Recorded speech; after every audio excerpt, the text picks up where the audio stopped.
All right. Sorry, I think I jumped you on the intro there, Dex. But this is an emergency episode live on Score North.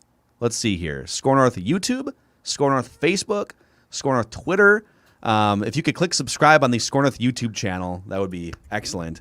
Mackey and Judd, daily Minnesota sports entertainment emergency episode because, boys, the Twins have just traded Jose Berrios, who I will say is the best pitcher they've had, best starting pitcher they've had since Johan Santana was traded. He's not Johan level, but he's been a damn good starting pitcher for the Twins. A year and a half left of his contract, but he's made it very clear with public comments that he wants to explore free agency at the end of 2022, and the Twins don't have a big case to be made that they're going to contend for a World Series next year. So this was their chance to get something, maximize whatever value Jose Berrios had.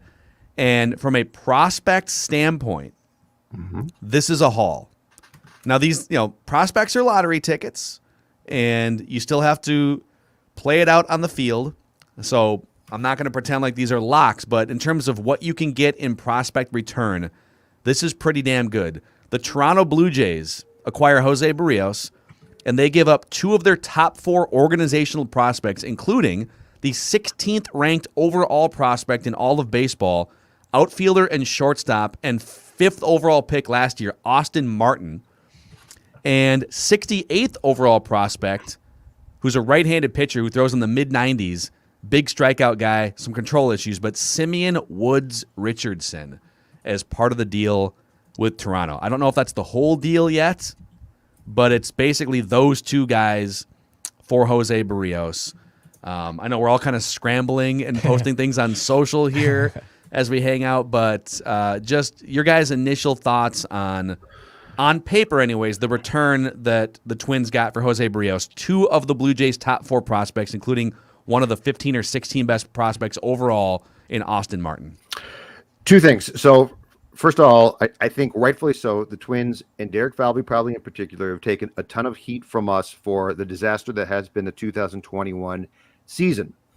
They've done a lot of things wrong. Miscalculations, questionable moves. Now, more than ever, the fact they didn't pounce in 2019 when they had what was an outstanding team hurts more and more because they're not a contender now. But I will say this, as far as I can tell, for what you want to get for Berrios, who, by the way, was leaving. So, you were not going to keep him. He was going to leave. Byron Buxton's a different story, potentially. But Jose Berrios had made it very clear, and I don't blame him. He wants to break the bank. I don't think the Twins were going to be in a position to give him what he wanted. And we can debate about the cheap Twins there. But I'm just saying he was, from his comments recently, going to leave. This is a great trade. And as Royce told us on the Rapping with Royce segment on Friday, the day that this trade was made earlier today, and this is what I've been advocating for a long time. This is no longer the Terry Ryan era of I'm going to give you a really good player and rob you of 5 players. You're going to give me Nathan and Liriano and Boof Bonzer, who's going to pitch for us. Teams are smarter now. Teams are more savvy. And I have always been, starting with the Santana trade to the Mets, I've always been more on board with get a couple of what appear to be surefire prospects. So yes. Don't worry about 5 guys. Worry about 2 guys, which is what Patrick said. That's what the Twins did here. Now, are these guys going to develop? We don't know. But for a year and a half, which is why Jose Berrios needed to be traded right now, not this winter, not at the trade deadline next year. For what the Blue Jays are going to get, which is a nice return, the Twins got exactly what a struggling team should get, which is 2 top-level prospects. Yeah, I like what they did here. Yep, I think, and I'm trying to figure out exactly, because Austin Martin I think is going to rank as one of the Twins, maybe the Twins' best prospect actually when you slot him in, but for sure in the top 3, depending on where sort of Royce Lewis falls. This is also an admission, depending on what else they do today. I don't think they're going to trade Byron Buxton today. I think they should sign him long term. And I think if they could clear out Josh Donaldson's money, and they've already cleared out Jose Berrios' money, which wasn't a lot. He was making like, what, $6 million this year. I think it just paves the path to up an offer to Byron Buxton. Cross your fingers, hope he stays healthy. But this trade today is also an admission that you're wiping the slate clean with your starting rotation. Pineda's probably not. I mean, Pineda might re-sign. He'll only be 32, 33. You could still re-sign him next year. But, Maeda's 33. Wouldn't shock me if they traded him this offseason if somebody wanted to give you a prospect for him. I know he's under team control for 2 more years at $3 million a year. So either way, I think you'll take it. But they're not going to contend in 2022. It would be shocking if they did. And so this was an unexpected blip, bad season. And when you start to look up and down, Nelson Cruz was 40. Josh Donaldson, you were hoping to strike gold in the first 2 years of that contract before it started to get dicey from an age perspective.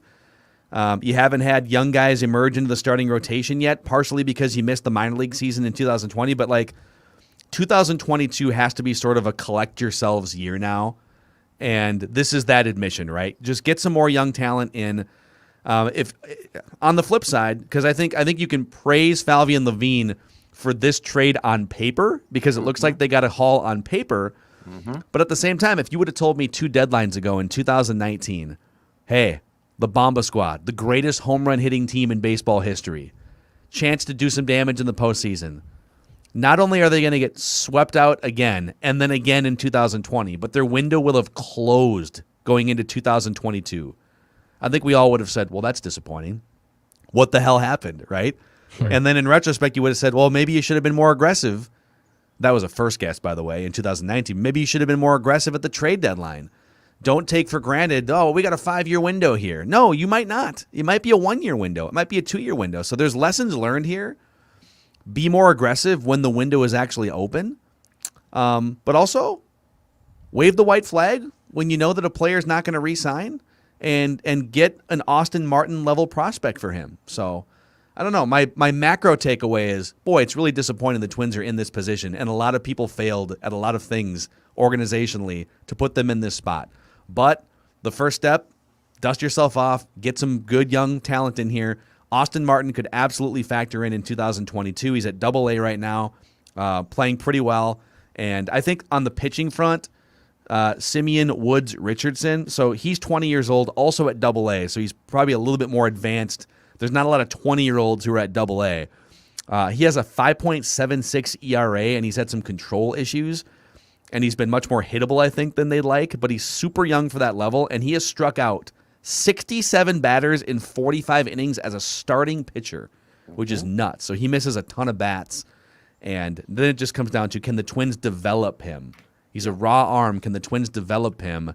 And we haven't seen a ton of that surface at the major league level, so the jury's still out there. But it seems like a good trade on paper anyways. So the negative thing about this, just from the point of view of the trade, is this is what the Twins have had opportunities to do in reverse. What Toronto is doing, and I see a comment there from a Blue Jays fan who says, I'm a Blue Jays fan, now I'm a depressed Blue Jays fan. And I would ask a question. Why? They're going for it. Embrace this. This is what we've wanted here, right? 2019, yeah. Go for it. Now we got Sam Dyson and Sergio Romo coming. Right, but that's not going for it. So I applaud Toronto as well for having the guts to do this trade. Mm-hmm. And it could be a great trade for the Twins. We don't know. But you know what? Toronto is getting a damn good starter back. And that's the type of trade that you want. Now, on Woods Richardson, Phil, you brought up the most intriguing thing, because he's 20, Double-A, lively arm, clearly ton of talent. But this is another one where we get to find out, does this system have the ability to develop pitchers to get the max? Because keep in mind, Berrios was not theirs. And for all of Berrios' faults at times, and look, he had bad Augusts that were hard to explain.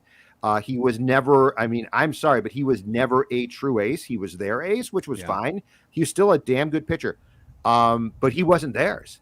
And so what we're going to see now that this guy is added to is the list of guys that are supposed to come up in the next couple of years that are their arms. And Derek Falvey was brought in here in particular for his ability to find arms. And can you help these guys take that next step where they go from being really good prospects to, oh my God, this guy is a good big league pitcher? That is an unanswered question, which again can be answered in this trade. Yeah. So if you're just hopping in here to this live Mackey and Judd emergency trade recap podcast, the Twins have traded Jose Berrios to the Toronto Blue Jays. There are multiple other teams in the mix, including the Padres, the Dodgers, up until yesterday. I'm wondering if the Padres refused to give up Mackenzie Gore, who's one of the top prospects in all of baseball. That might have been the line where they say, we're not going to give up Mackenzie Gore. And I'm a little bit surprised. Red Sox were in. Yep.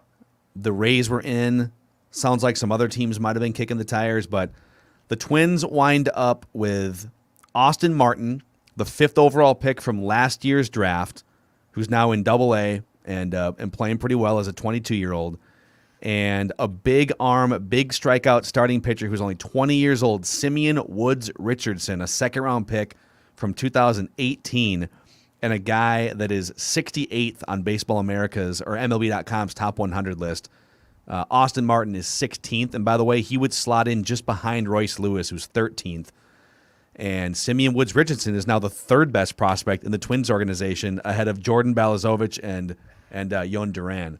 So we'll take your comments and questions on the screen here, too, from the Score North YouTube channel. Shout out to all of you Blue Jays fans right now who are watching this and chiming in, and you're all depressed. You know what? Again, people, in Toronto, Jose Berrios might walk. Who knows? But your team's going for it. Your team is actually trying to load up. And by the way, you've got some, last time I checked, and I watched a good portion of the Blue Jays and Red Sox last night, and the Blue Jays absolutely annihilated Boston at Fenway Park. Last time I checked, Blue Jays got some good young talent themselves. So, look, I mean, we have wanted this. The reverse is Twins fans and the media here has wanted this type of move from the Twins for a long time. So I get the part about prospect hoarding, and I get the part about, oh, but look at the young talent.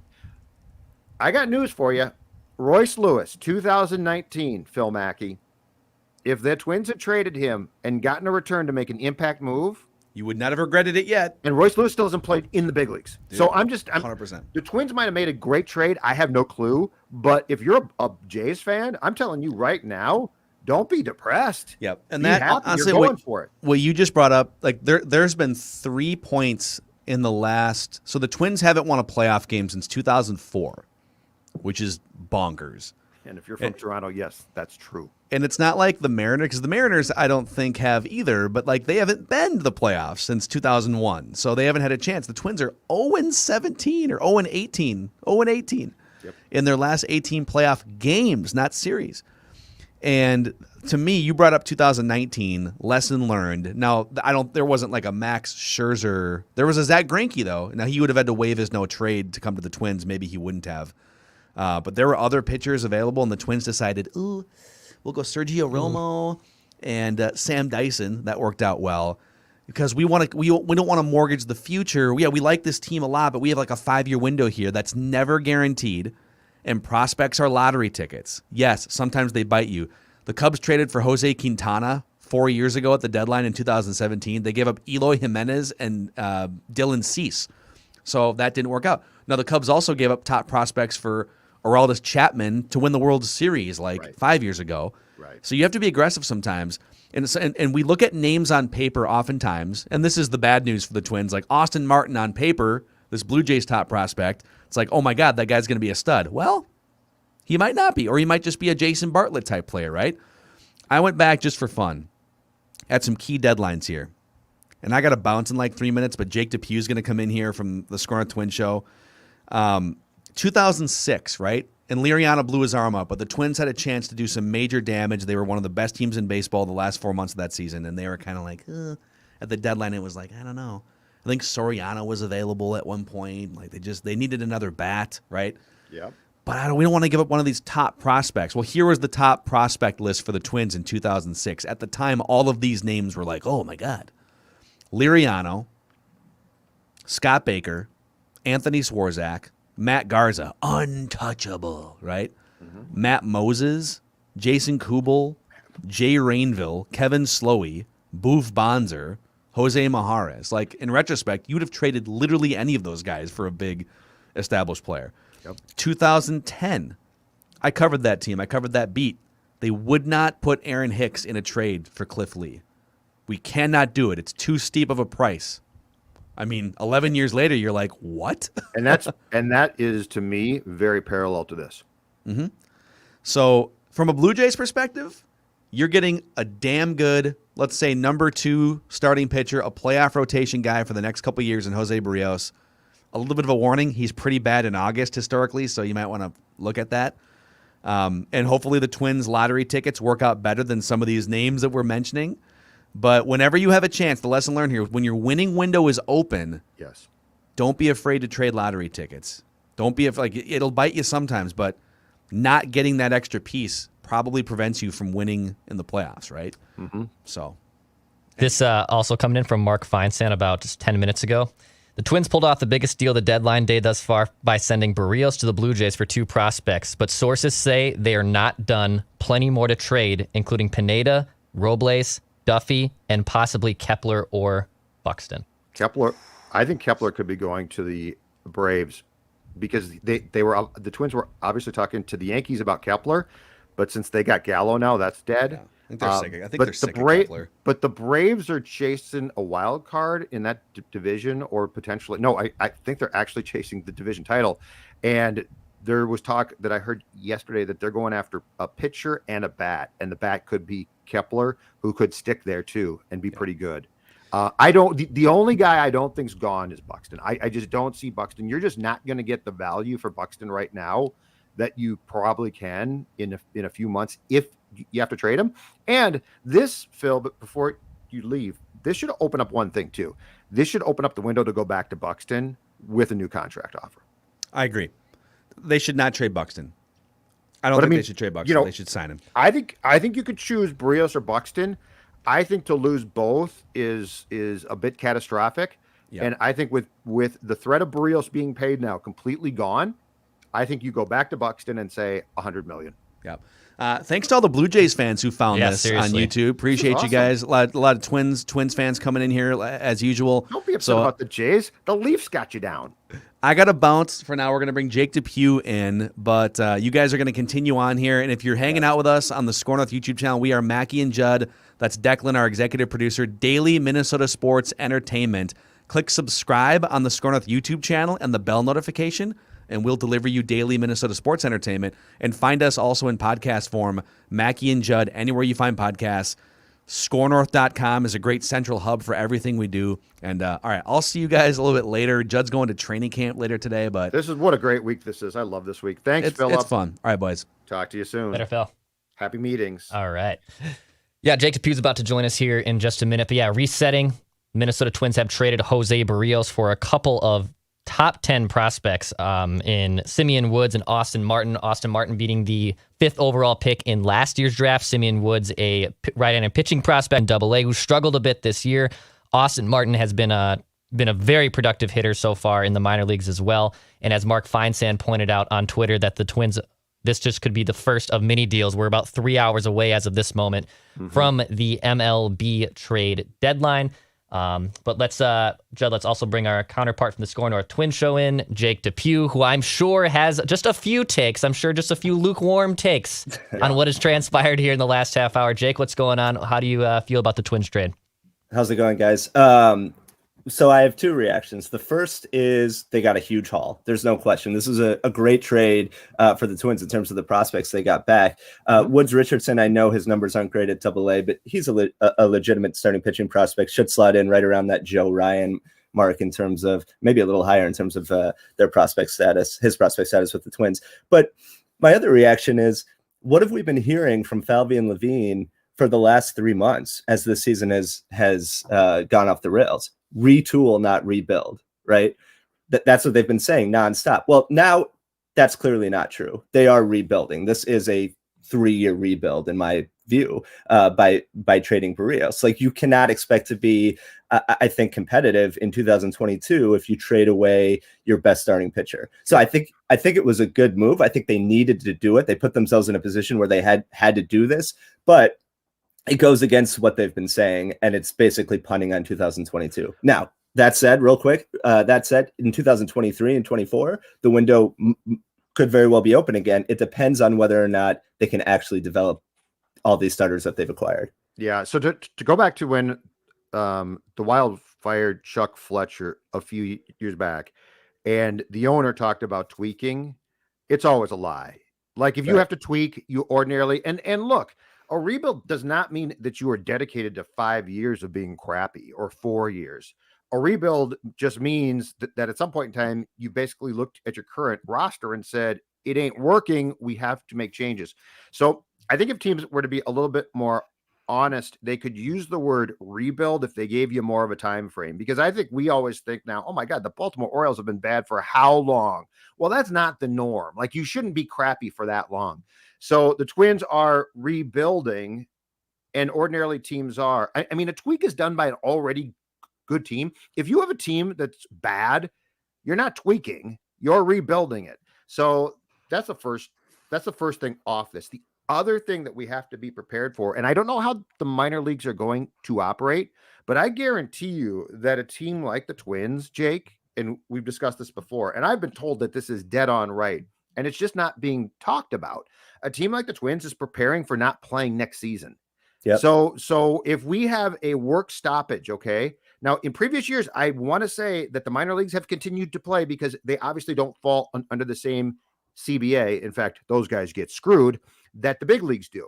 So if you have Austin Martin and Simeon Woods Richardson playing in double or triple A in St. Paul, you win there because they continue to play. It's not like the pandemic shutdown where everyone in the minor leagues didn't play baseball. But I guarantee you there's a lot of teams making moves right now, i.e. the Nationals, that might be convinced that we're not going to have a season or much of one. And therefore, I again applaud what the Blue Jays are doing here, which is they are going for it. But if you're a clear thinking, planning team, you're not ever going to come out and talk about it because it's a bad thing to talk about. But the plan for 2022 ain't we're playing ball in April. And because we're not going to be. Like, let's be upfront about this. The odds of the CBI, I believe, expires in early December. The odds of actually a settlement being done before spring training is remote as hell. These sides hate each other, and Rob Manfred's commissioner to try and break the union as much as possible. So what I like about this from the Twins perspective is let's acquire assets in a bad year for us that are going to continue to play in the summer of 22. And even if we're not playing, that's going to get us to 23 when I think we will have baseball on a faster track. So that's a thought process that I really believe is not being discussed enough, which is, I don't know the teams are really planning for 22 if they're smart. They're either trying to win in 21 or say in 2023, when all the acrimony is done, what are we going to look like? Yeah, so I agree. It is a smart move to think in those terms. One pushback to that, though, guys on the 40-man would not be able to play in the minors, right? If there's a strike or a work stoppage. So guys like Drew Strotman, Balazovic, Duran, they would not be able to pitch in AA or AAA and continue to develop. So they will be able to develop guys like Austin Martin, Woods Richardson. I don't think Joe Ryan has to be added to the 40-man this offseason, but I'm not sure about that. But some of these top prospects would not be able to play if there's a work stoppage. So, but yes, I do agree that I think it's unlikely that there's going to be baseball at least at the start of 2022. I think what's more likely is an abbreviated season similar to what we saw in 2020. Mm-hmm. And it is smart to think in those terms. But yeah, I mean, you know, some of these guys are not going to be able to play. So, but I think the other question is, this is really now the test. This is the true test of whether Falvey and Levine can develop starting pitching. They've gotten all of these prospects now, and they're all in the high minors, basically. Balazovic, Duran, Strotman, Woods Richardson, Joe Ryan. The list goes on and on. They have to turn at least two of these guys into legit MLB starters, right? Not back end guys, but legit, you know, at least number 2 or number 3 starters, and then turn another couple of them into legitimate relievers, right? And so, you know, I don't know how long Twins fans are willing to give them to do that. You know, we've given them 5 years and they really haven't developed anyone yet. I'm certainly willing to give them at least one more year to get that done. But like, again, if there's a work stoppage, that will hinder their progress. But this is the true test for them now. There's no more excuses in terms of developing starting pitchers. The system is inundated with starting pitchers, and it's time to see some of them at the major league level and see some of them actually have some success. Quickly, by the way, both teams have confirmed this trade. So the Blue Jays and Twins have officially announced this trade. This is an official trade. 3 hours until the MLB trade deadline as we're recording this right now on our Score North YouTube channel. Hit that subscribe button for all Twins, Wild, Wolves, and Vikings content on our Score North YouTube page too. And Jake, back to your point too, these are now all their guys as well. So like there's no, well, that's a Terry Ryan guy or that's a former Twins executives guy. And this is that. No, these are all their guys. And, Derek Falvey was brought in here with the reputation of from Cleveland. He can develop pitching. He can find pitching. It's a miracle what he can do. And so far, 5 years in, that's fallen completely flat. So I'm with you. I think that this becomes a huge test. Now on Austin Martin, what intrigues me too is he is, according to MLB.com, the second listed prospect in the Blue Jay system, shortstop outfielder. And I like the same thing about him that eventually, hopefully, we can like about Royce Lewis, which is shortstop outfielder to me means athlete. Like it means he could be a shortstop, he could be an outfielder, he could be a second baseman, but most importantly, he is an athlete who can play baseball. So he's not locked into you got a big power slugging first baseman. I like this trend towards trying to get guys who can come here, and then you can decide, hey, he could play center field eventually. He could play shortstop, which is the most athletic position on the field. That's a good trend, too, to have as many guys who can play in different positions and have that ability as possible. Yeah, and that's the trend that we're seeing in MLB. They're kind of going the same route as the NBA in terms of positionless players, right? You're not locked into one position anymore, and we're seeing that with Nick Gordon. I mean, Nick Gordon literally never played center field in the minors at any level and has stepped in and done a really nice job defensively in center. Is he Byron Buxton? No, but he's shown that, if you're a good athlete and you have a high baseball IQ, you can play multiple positions, even if you don't have a lot of experience. So yes, I like that about Austin Martin. I like it about Royce Lewis, Nick Gordon, and others. Jose Miranda can play all around the infield. And so I think the Twins are going to be really young and really athletic. It's going to be a fun team next year if there is a season, and through 2023 and 24. Again, I think they're punting on having a World Series contender, really a playoff contender in 22. But if you look at where the White Sox are, and I'm sure that factors into this equation, they're so far behind where the White Sox are, in my view, that I think winning the division in 22, even if you had kept this core intact, was unlikely. So. But yeah, I mean, there's a lot to be excited about. It just means that this window has closed now, and it's hard because there are two narratives here. One is that this is going to be a fun young team for years to come, but the second is that this window with this core group has closed without a single playoff victory. And that's 5 years with Falvey and Levine, 3 playoff appearances, but 0 playoff wins. That has to be seen as a failure for sure. Absolutely. And I'm not saying that the Twins should fire them, but it's a clear failure that this was a window that we were all really excited about as a team that could potentially contend for a World Series, and they're closing it with really nothing to show except a couple division titles. I like this trade from a Twins point of view, but as Phil and I just discussed, this also from the Toronto end, and we've got, and we appreciate them, a bunch of Jays fans Jays fans on here who are not pleased because they clearly gave up 2 high-ranking prospects.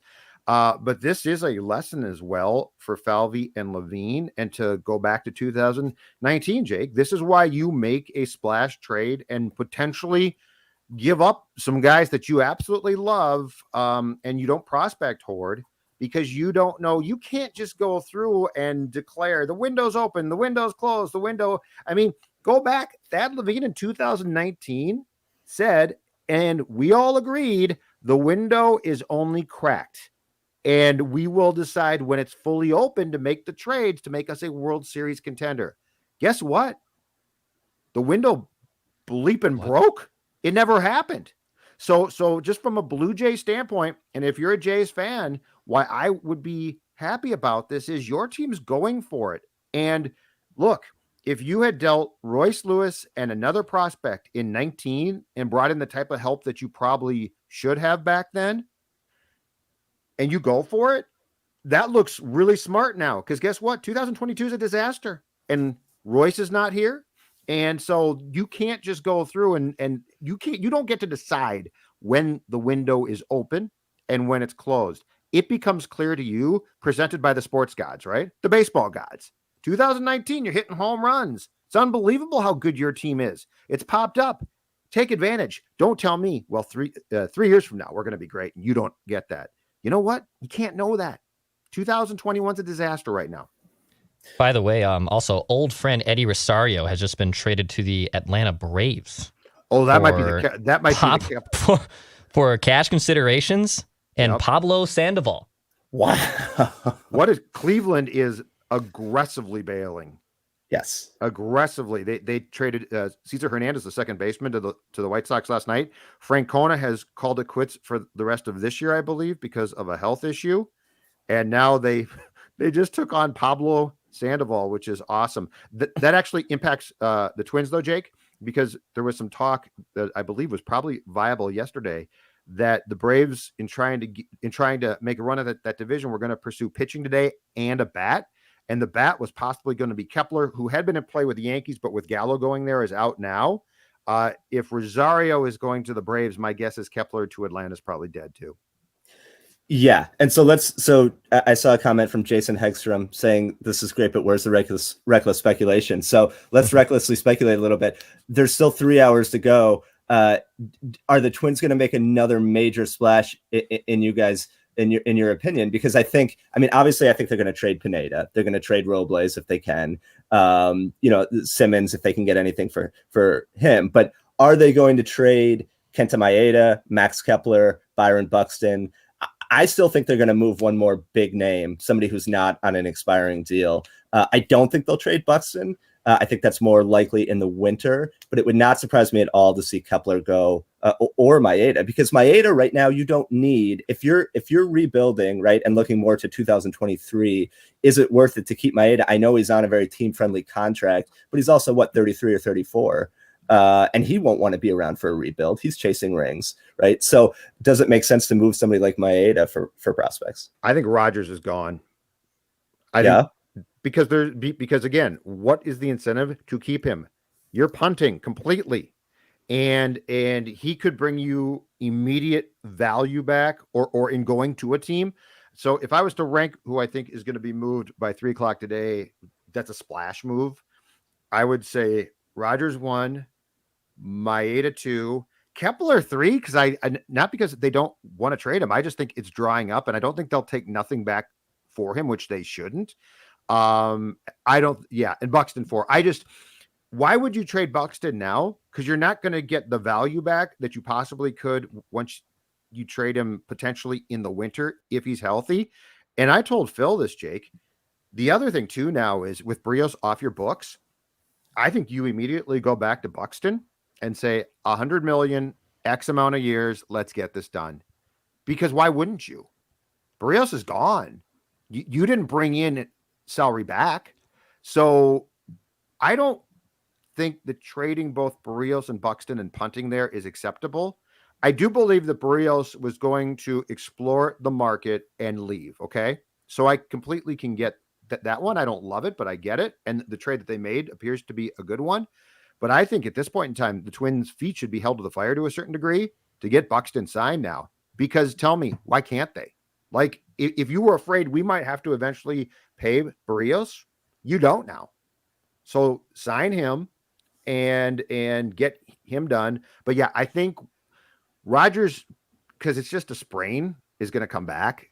I think he will get traded by 3 p.m. today. The Maeda return might have to be too good for what they can get at this point. That's my only thought there. Yeah, so on Rogers, I think so much of trading him depends on how long he's going to be out. So I saw that he was going to get a second and a third opinion on his sprained middle finger. I don't know that anything's been reported on what those opinions have said, but it's not clear. I would assume that a sprained finger would mean that he would be back in time for the playoffs for some team, but I don't know that for sure, obviously. But I'm guessing they've gotten medicals done. I'm guessing they've gotten, several opinions done, and that they're presenting that to potential trade partners. But if he is going to be back by September, why, I don't think that would lower his value that much. A team that's trading for him would only be missing out on 1 month of him, and where you really need a reliever like Rogers is for the playoffs. Right. So if he's going to be back before the end of the season, I would expect him to be moved. As far as Buxton and the injury thing, I said this on the podcast, but if they are going to trade Buxton, and I don't think that they should, but if they are going to trade him, teams do know that he'll be back this year, right? I mean, he's due to come back in probably mid to late August. It's not like a concussion where it's unclear how long he's going to be out. So if you trade for Buxton now, you could argue that his value is, if you're going to trade Buxton now, you could argue that his value is actually higher now than it would be in the winter, because the team that you're going to trade him to would get him for 2 playoff pushes. That being said, there is no excuse to not sign Buxton now. They absolutely need to. You cannot trade away your best starter and your best position player and potentially your best reliever in Taylor Rogers. They clearly have the money. Buxton can be part of a rebuild and still be there when the team, opens the window back up. So I think you have to go 5 for 100 or significantly increase the incentives. It sounds like that was part of the issue on Buxton's side, that they weren't happy with what the incentives looked like if Buxton were to play, a significant number of games each season. I don't know for sure that's what the incentives was, but my guess is it's somewhere along those lines of, games played, plate appearances, etc. So if you need to increase that, then increase that. If you need to increase the amount of guaranteed money up to $100 million, I would absolutely do that. You can't let all of these guys walk. And Buxton is a generational talent. There aren't many guys that come through the Twins organization or any organization with his talent. I don't think you can let him go. I really don't. All right, let's also talk about a guy who I think by 3 p.m. today, if the Twins are sane, they will absolutely trade, because there is no incentive to keep him, and I would give him away and probably have to pay a portion of his salary. Get Josh Donaldson out of that clubhouse ASAP. Get him to a team that can use his bat. He still has value. He is a professional player. So, but I mean, you are now stripping. Like, I at least appreciate what the Nationals did last night, which is, if we're going to strip it down, let's strip it down. Let's not go half-ass. And then, so if you're going to do what the Twins are doing, and Jose Berrios being gone means that your pitching is basically down to nothing. I mean, God forbid, you might have to recall the shoe. So at this point in time, I would get Buxton out of there, or I'm sorry, I would get Donaldson out of there, because what's the incentive to have a guy who's going to be miserable, and rightfully so? He signed here to win a World Series. I just think it's a bad idea to have a veteran who's wired like him in a clubhouse. And I'm sure that they'd say, well, he'll lead and he'll do this and that, but his incentive to sign here never had anything to do with anything beyond trying to win a championship. So I guess my advice would be, move him. I know you probably have to pay part of the salary. Perhaps because you get a little bit of an upgrade of a prospect. I don't see a lot of good coming from keeping that guy for the rest of this, what is basically going to be a death march. Do you? No, I don't. And it's not because Donaldson's not still a good player. He's a very good player. But like you said, he's what, 34, 35. He's trying to get a ring. He has no interest, I'm sure, in being around for a rebuild, as you just said. The problem is he doesn't have trade value. I mean, you're going to have to eat a lot of that contract to get anything for him. So you could just gift him to a team. I don't know if any team would take on the full $55 million or whatever he's owed. I think you're right. Yes. Yeah. Yeah. But you basically would have to gift him to a team. But yeah, I mean, I think Donaldson is great in a winning clubhouse. I don't know that he is somebody that you would necessarily want around for a losing team, for a rebuild. Like, it just, that, again, like you said, Judd, that's not why he's here. That's not what he wants. And so you could see that going sideways pretty quickly. But they're going to have, it depends on payroll. It depends on how much they're willing to eat, whether they can move him.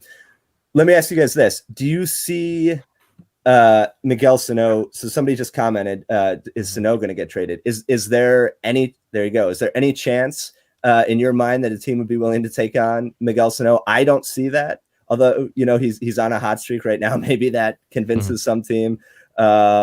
but Judd, I know you were saying the Red Sox, now they've got Schwarber, Not now. obviously. Yeah. Yeah. Schwarber's a nice upgrade for them. Yeah.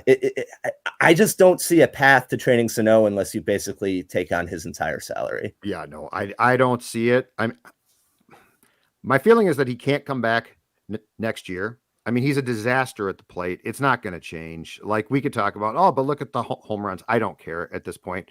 So I do think that you have to find a resolution before you next play baseball where he is not on your roster after 2021. And you know what? If a team is trying to get a guy with some pop once in a while and they come to you today and give you something, I would personally take it. But yeah, that one, I just don't know that there's going to be that you could find a team desperate enough to be like, we'll take our chances now.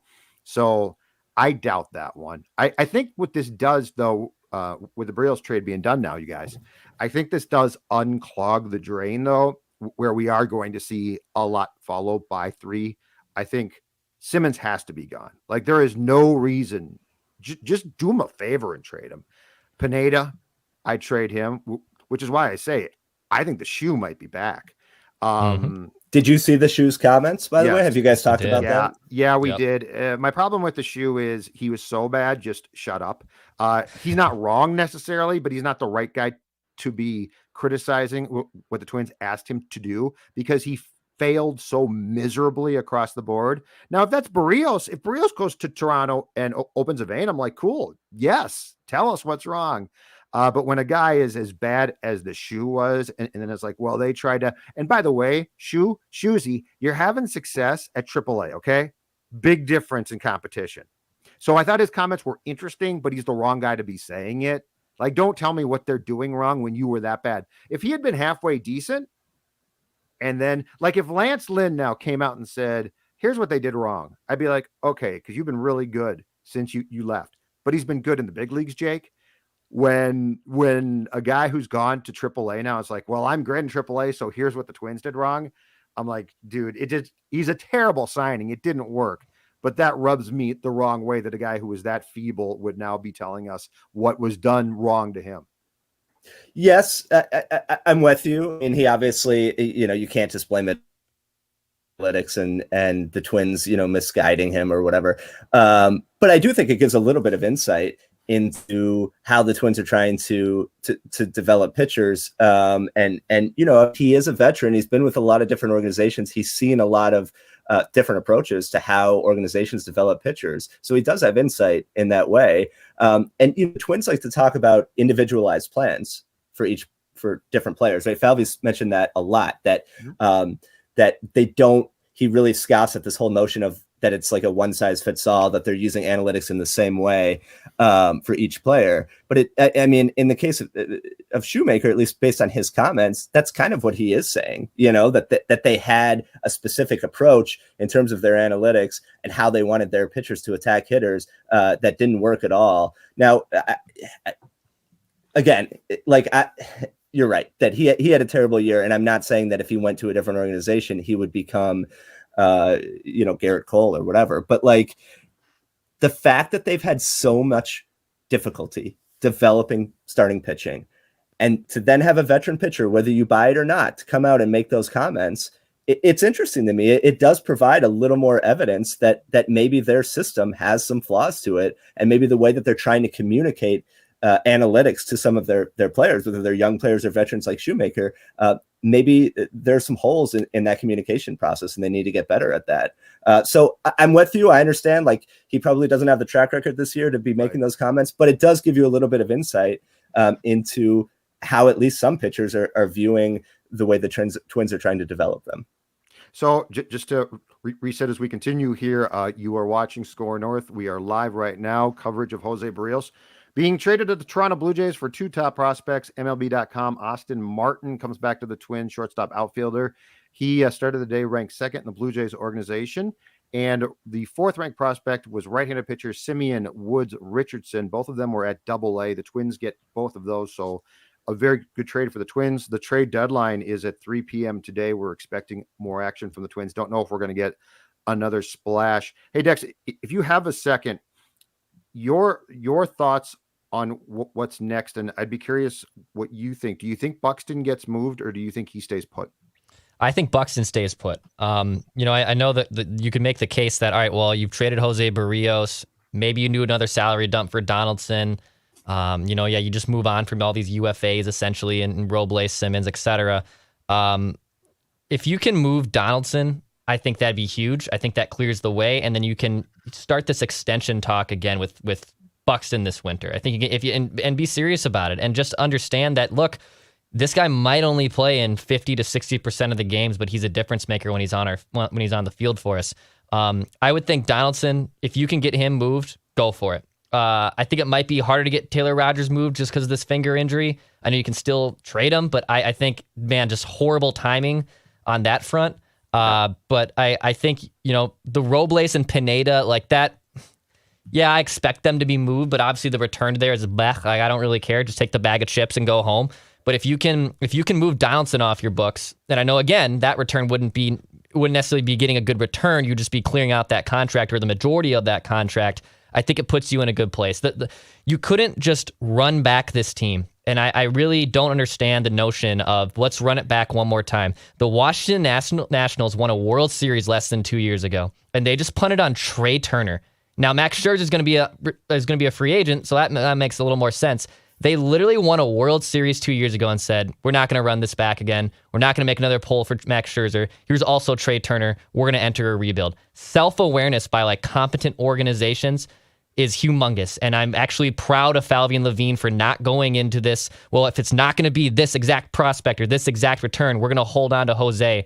For the first time all season, honestly, bravo to Derek Falvey and Thad Levine for recognizing that if you run this back, it's not going to be to the extent that it was in 2019 or 20. The Chicago White Sox are way ahead of you right now. I know the rest of the division is basically a bleep show after Chicago, but good on them to recognize that the time to retool or rebuild for right now is for 2022, and maybe in 2023 you pop back up. And let's be clear, because I totally agree with everything you just said there, Dex, but we've been ripping them all season on this podcast. They are 2 for 2, I think, in this trade deadline. The Nilsson Cruz trade was a great trade to get Stroutman and Ryan and get $5 million off the books. And I think this trade is a really strong one too. Now, that remains to be seen. You can't really evaluate it until 3 or 4 years down the road. But I'm very happy with the returns that they got for both Cruz and Berrios. So it seems like they are nailing this trade deadline, at least to this point. And that hasn't necessarily been the case in their tenure. In 2017, they bought and then sold and then made the playoffs. 2018, they traded away Presley, and he immediately became an elite reliever. 2019, we've talked, ad nauseum about not getting a starter. 2020, I don't believe they've made a trade. So this, to me, is shaping up like the first trade deadline that they really are hitting on. And so you're right, Tex. Good for them for recognizing where they are and realizing that you can't just run this back. You can't just retool for 2022. They're too far away, I think. And so I think 2023 and 24 is much more realistic, and they have the self-awareness, as you said, to realize that. Hey, Jake, how surprised are you that the Padres didn't come in and trump what the Blue Jays offered? Because, it sounded like, in fact, I saw a report at some point last night that basically sounded like Scherzer to the Padres was done. Clearly it was not. And then we see that the Nationals send Scherzer and Trey Turner, which is unbelievable, to the Dodgers, which made me think, well, the Padres are going to have to and will step up. Because, the Padres are about as all in as you can possibly get. They clearly didn't like what the Twins asked for and said no. And as far as I can tell, we entered yesterday with Scherzer 1A, or 1 and Berrios 2. Are you a bit surprised that the Padres didn't come in and offer the Twins a bit more too? Because I would imagine that the Twins might have expected that. I am surprised. I thought that that's where Berrios would end up once Scherzer ended up going to the Dodgers, because they're in an arms race, obviously, with the Dodgers and the Giants, and they have the prospect capital to get that trade done. The GM AJ Preller, right? The GM in San Diego, is known for wheeling and dealing and making big trades.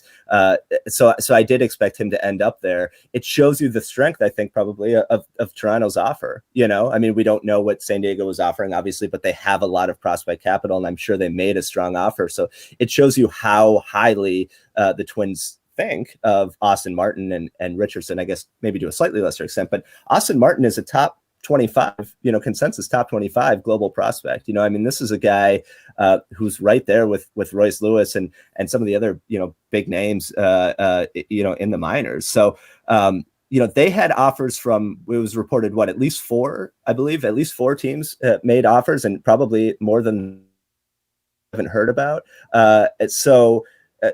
This, to me, it suggests that Toronto's offer was, overwhelming, right? The Twins said they had to be overwhelmed. I don't know that's necessarily true, but this is an overwhelming offer for Berrios. I mean, I do think, I understand Toronto's fans are upset with this. I get that. I would be happy as a Blue Jays fan because they're going for it, but they gave up a lot. There's no question. And now San Diego has to pivot. Maybe they give up a little bit for Maeda. Maybe they give up something for Maeda or Pineda. Pineda, they've talked to. Yes, he's definitely on the table, but he's going to get you a quaint little return. Here's also another nugget from Mark Feinsand, who just tweeted out just a couple minutes ago. He said the Brewers and Giants are still looking to add an impact bat per source. The Blue Jays are also seeking a bat even after dealing 2 top prospects for Jose Berrios. That's great stuff. So the Blue Jays, so here's my theory, okay? I believe within the next week or so, they are going to play their first game in Toronto, Rogers Center, in over a year, because they were displaced by the pandemic to Buffalo for all of the truncated 2020 season. They started this year playing at their spring training complex in Dunedin, and then when it got too hot in Florida, moved to Buffalo. They've been given the go-ahead now to return to Toronto. This is clearly also about, and it's not dumb, making a splash back home, though. And so the Twins clearly benefited off of that fact as well. I would love to know what the Padres said no to, because I would guess that they at least got the chance to say no. In Dex, start with you. What is going to be your opinion or thoughts now, looking back on Berrios's tenure here? Because he certainly had an impact. He certainly came up as a big time prospect, and he delivered quite a bit as well, I think. Yeah, I mean, Phil said it when we first kicked off this about an hour ago that he's the best Twins pitcher since Johan Santana. Now, he's not on the same level as Johan. Johan had a run there for 5-6 years where he was the best pitcher in baseball. But after that, I mean, who was after Jose Berrios? Scott Baker? Like seriously, if you really look at the pitchers that they have developed post Johan Santana era, who is the second best person? It is an insane drop off after Jose.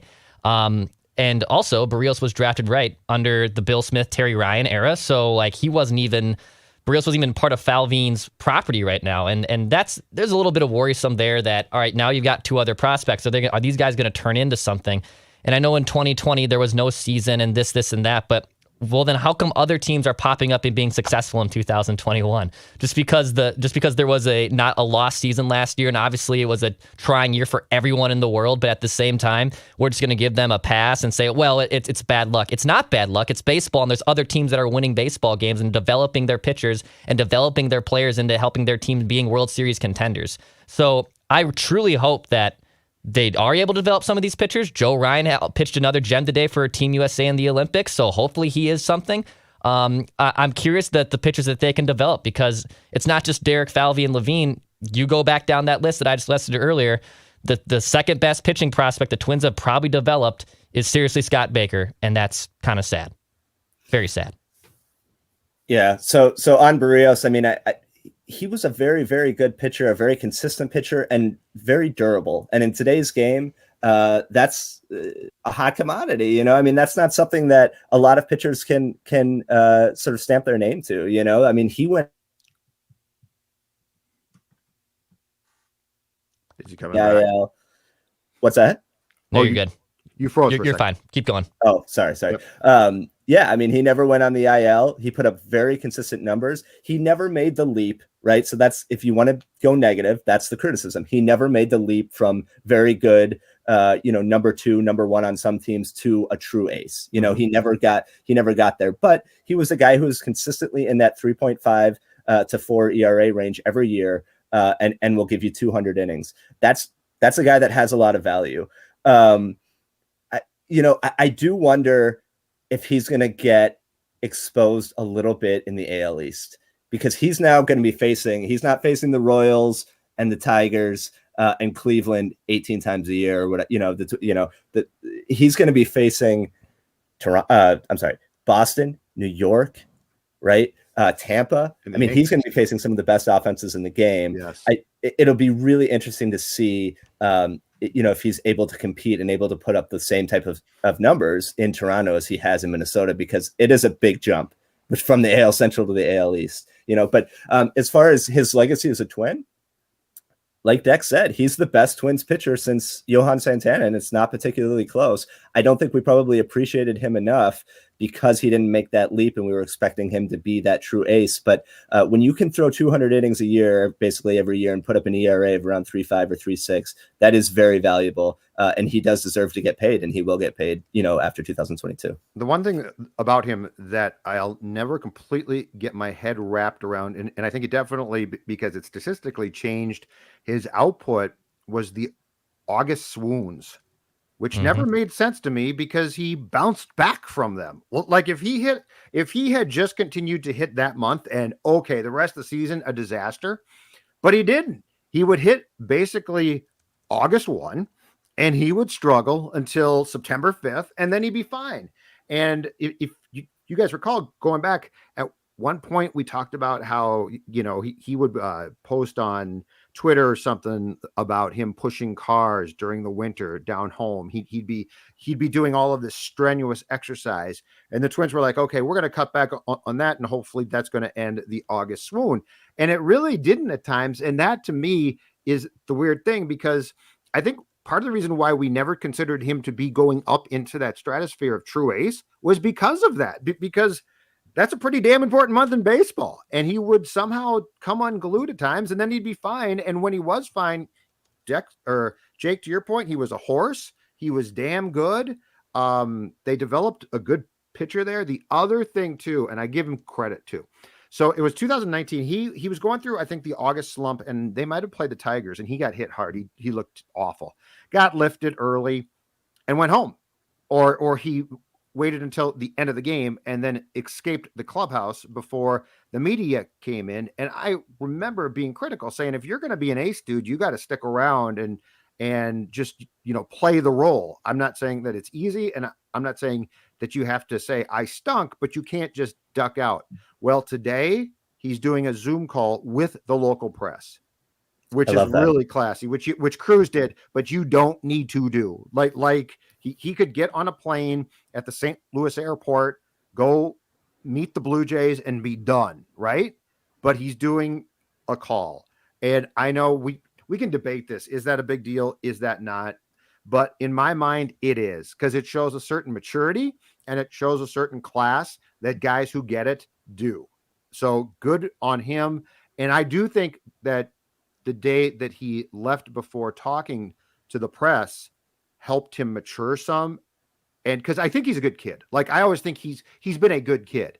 But that being said, I think he had some things to learn, and I think he's developed off of that. And if he is ever going to get to be the pitcher that we expected, that's an important step too. Accountability and basically knowing that you're too important not to answer questions at times. So good on him for doing that. I think that shows a lot. And Toronto, I think, is getting a class guy. I don't think there's any question. It's a classy move to do that today. And let's be clear. He made one real mistake that we're hitting on, not talking to the media in 2019 in 6 years with the Twins, right? So if that's his worst mistake in terms of character issues, I mean, that's nothing, and he apologized the next day for that. He deserves to be criticized, and he got it, and he apologized. But yeah, I think he's a really high character guy. His work ethic is off the charts. Like you said, pushing cars or whatever in the offseason, but you guys have covered a lot more games than I have, but I've seen him in the few games that I've covered, the morning after starts, right? Day game after a night game, he started the night before and he's running laps. I remember at Wrigley Field, that series they played against the Cubs in 2018, when it was like 100 degrees and like 5 guys left with heat stroke. I covered I covered that series, and I remember seeing Berrios out there one of those mornings running laps around Wrigley when it was like 100 degrees with like a ton of humidity. And it's like, wow. That really struck me as, and he was 23, 24 at that time. I mean, his work ethic is legit. He wants to be great. And so, I think the Blue Jays are getting a class guy, and I'm really glad to see that he is meeting with the media one last time. You're right. There's no reason he does not have to do that. I'm sure it's going to be a struggle to get to Canada with all the issues he's going to have to encounter, going across the border. So for him to take time to do that is a class move. Good for him. Hey, fellas, I know we're probably going to wrap this one up here maybe pretty shortly because Judd has to get out to Vikings training camp, but this just coming in from John Heyman. Phillies are among the 6 to 7 teams checking in on Byron Buxton. With the Berrios deal, things have heated up, and the Phillies love Byron Buxton for center field. Terry Ryan influence right there, gentlemen. I'll tell you that right now. Terry Ryan's going to be in somebody's ear, and he's been around. They'll listen to him. I'm telling you right now, I will not, if they trade Buxton today, I will not have the same reaction that I have had about Berrios. To me, it borders on inexcusable to trade him today. I agree. I mean, I'd be really not happy with them. I mean, the return would have to be so overwhelming. I'm talking about much more than what they got for Berrios, for me to sign off on any sort of Buxton deal. I just don't think you can trade the guy. I think he's basically untouchable. I'm with you. I'd be really disappointed unless the return was just so off the charts. Here's my problem with it. There's no way they could say no. So, Phil says, and he's right, that the Berrios trade, what you're getting back are lottery tickets for guys that could be great. Like they might not be, who knows, but they might be great. But you know what Berrios is, and he's damn good. And he's going to give Toronto, a good starting pitcher. But you then in turn get back 2 guys who could be Berrios and I don't know, a really good shortstop.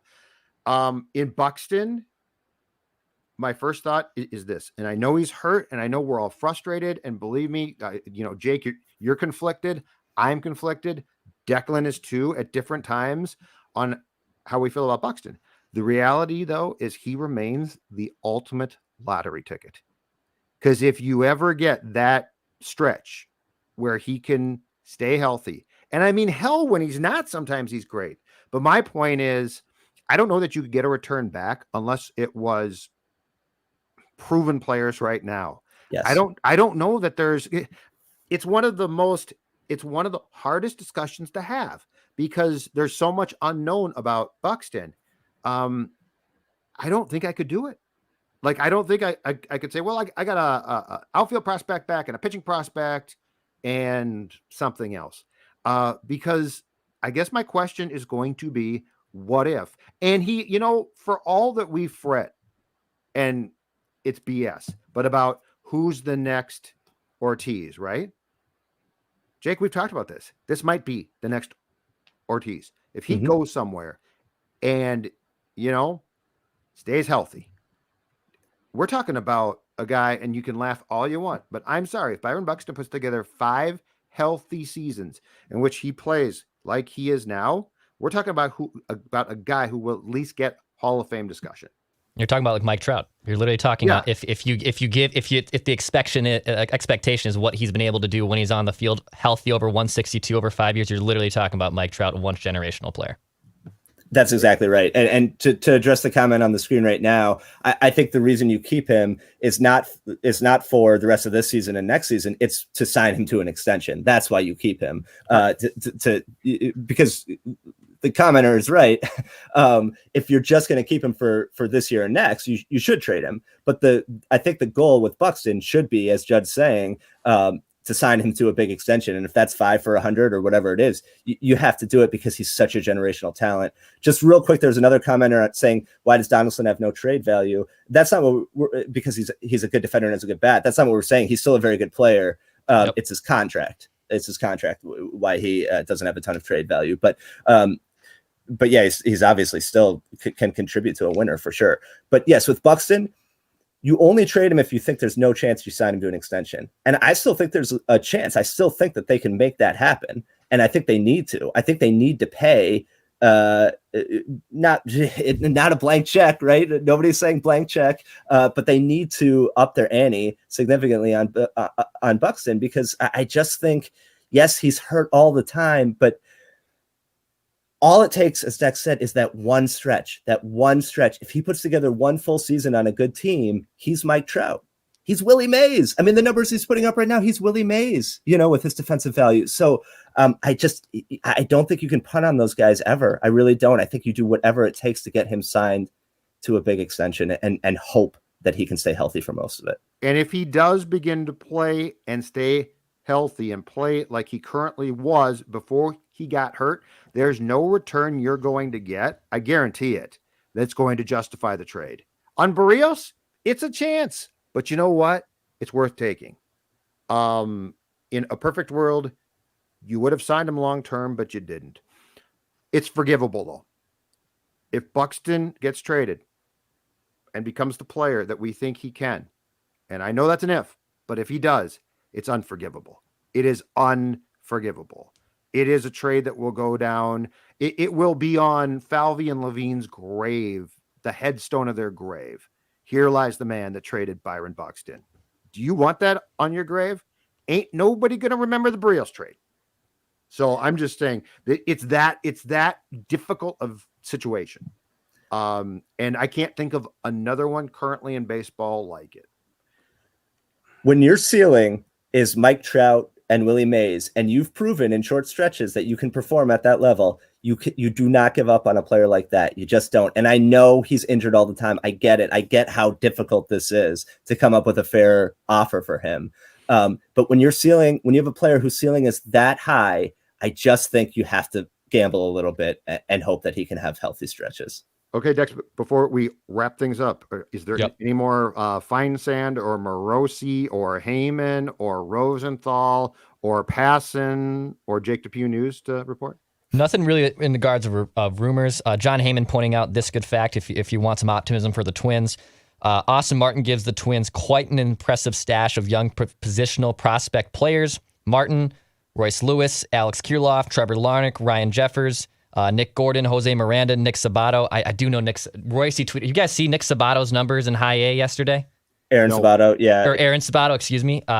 He's hitting below the Mendoza line, 4 bombs. That might be a wash of a first-round pick. That is not a good sign. And he's older, too. So it's not even like he's a younger. If he was 19, he's hitting that's okay. He's 22. That's a humongous cause for concern. Just quickly on that pick, here's the one thing I don't get. So I applauded them having a guy like Lewis in the system and Austin Martin, who we talked about, the shortstop, outfielder, athlete type. How did the Sabato pick make sense in their world? He's basically upside as a basher. And I get that they like bashers, but when you're taking prospects, don't you more so want to develop athletic talent? The Sabato one always struck me, and I never thought the Bomba squad, which was just a pleasant pop-up thing to me, was supposed to reflect organizational philosophy. What am I missing there, do you think, Depue? I don't know. I don't know enough about Sabato. I don't know. I mean, he's a masher, like you said. I don't know what their thought process was in drafting him. I thought it was a strange pick at the time for the reason you said, because he's not super athletic. He's more of like a Kyle Schwarber type. And I think, they obviously saw the power potential and were hoping to develop him into that type of player. Yep. But yeah, I mean, the fact that, like Dex said, he's what, 22 at low A, putting up those numbers. I mean, I'm not saying that you call it on him. Obviously, maybe he's injured and we don't know it. Maybe he's just going through some sort of bad stretch and is tweaking his swing. But that was a first round pick. It's a first round pick, and for him to be struggling that badly at his age is not a good look at all. And you're right, it's not in line with, I think, how a lot of teams think, which is draft athletes and develop them into players,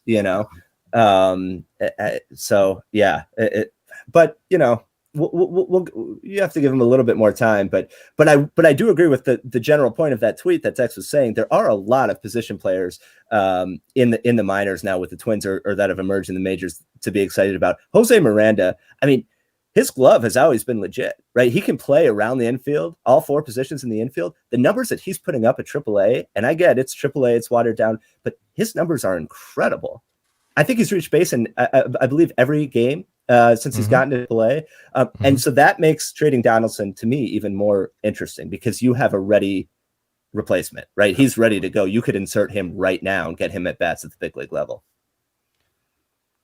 Dex, you done? I thought you were going to say something. No. I was just going to say, I was going to say we'll probably wrap this here soon. But if if another big trade, mostly a Donaldson or a Buxton one goes down, we'll probably react to that.